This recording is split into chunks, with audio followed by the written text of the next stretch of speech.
Hello, I'm here on Church Street on this soon to be busy Monday. By the look of it, it's not that busy yet. It's only early, really. The amount of new arrivals we see pouring into our glorious city, more and more by the day.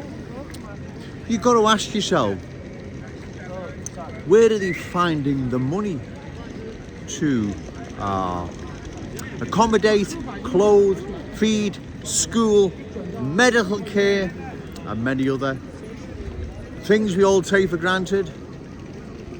Where is the money coming from? Given, according to fan support and food banks, nearly 44%, I'll leave the screenshot, I've posted before, nearly 44% of children in Anfield are living in poverty. I don't dispute that, I'll take their word for it. So, more and more new arrivals in the form of families moving, say, into Anfield. Where is the money coming from? To feed, clothe, house, school, medical care, all the usual things. Where is the money coming from? That's what I'd like to know. Now, if there's 44% of children in Anfield living in poverty, then that'll probably reflect across all areas, communities in Liverpool. So it's probably not just Anfield. All the same, where is the money coming from? And like I've said many times before, and I'll say again, the law of supply and demand. Once supply can't keep up with demand, then bang, you've got problems. And we'll be reaching that point very soon, given the amount of new arrivals pouring into our city. It's never ending, even though it's only early. The change is there for all to see. It's not Jones making it up. It's not Scots mist, it's cultural mist, it's all around. So, again, all those I criticise, Paula Barker, the MP, I'll be challenging the forthcoming general election in Waverley. Ricky Tomlinson, coach for Refugee, Few Bob in the Park, and all the rest. Dan Carden, diversity, raw strength. Ian Byrne, my MP for West Derby, Refugees welcome. What is going to happen long term then? If any of you can leave a post on your social media platforms or whatever, what is going to happen long term as more and more new arrivals in the form of families, let's say, move into Liverpool? Where is the money coming from? And like I've said before, right, especially with the refugee crisis, that problem it's never ending, right? That could go on indefinitely, right? That's the way their parts of the world are now. They're in turmoil, chaos, poverty, and so that sort of situation could go on indefinitely. So what happens then? Do we have a continuous, indefinite flow of new arrivals into our glorious city? Or, like I've said before, is there a cut-off time? January 2025, let's say, as an example. I know that's not that, I'm just saying. So, where is the money, the space even, going to come from? If new arrivals pouring into our city is continuous and indefinite, where's the money coming from? Because, like I've said, the amount that want to come into our country and then making their way to Liverpool, because everywhere else is full, like I've said before, right? It's unlimited, it could be forever, but our resources are limited. So there's a conflict of interest here. We won't have the resources nor the space to accommodate endless, unlimited, continuous, forever new arrivals coming into our city.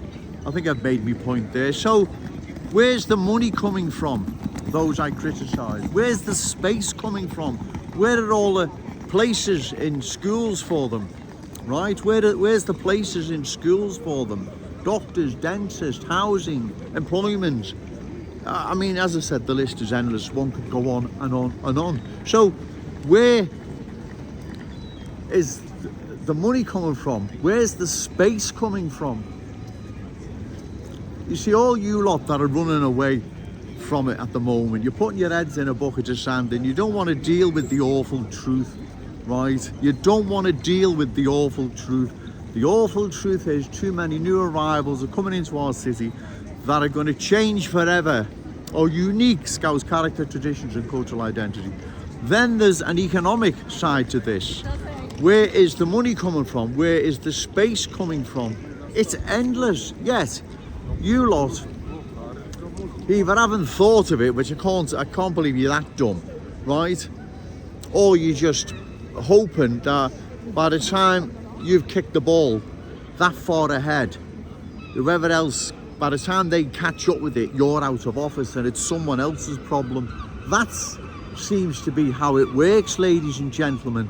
With all these politicians, kick the ball that far ahead, by the time someone catches up with it or they catch up with it, they're out of office, right? And that seems to be the order of the day.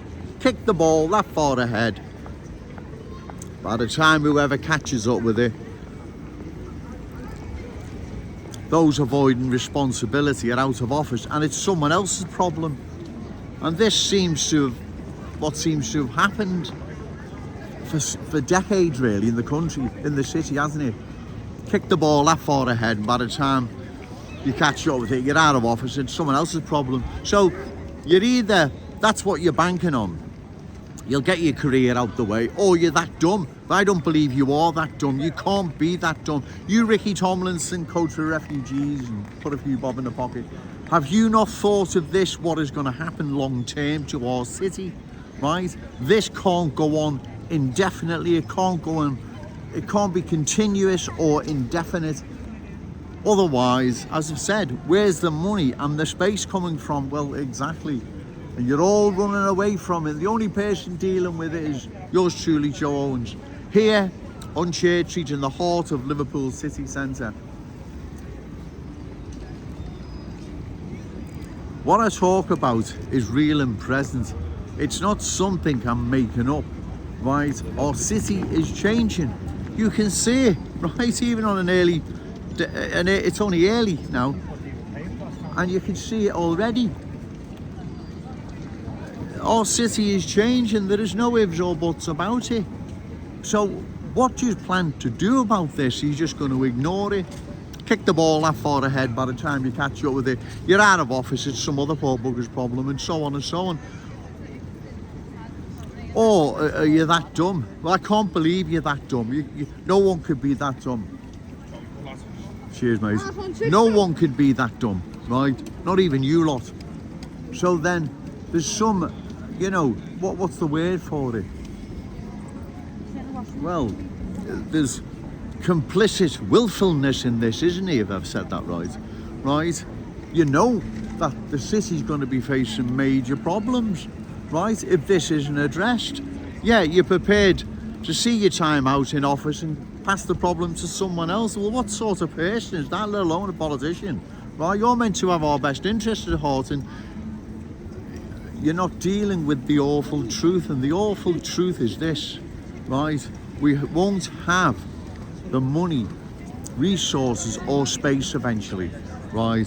And also along the way, I think on a more worrying point, is we're going to lose our unique Scouse character, traditions and cultural identity. They can never be changed back. Once they're changed, once they're gone forever. Economics, bad economics can be changed, right? Once our city's culturally changed into something else, it can't be changed back, it's gone forever. So that's on a more worrying point.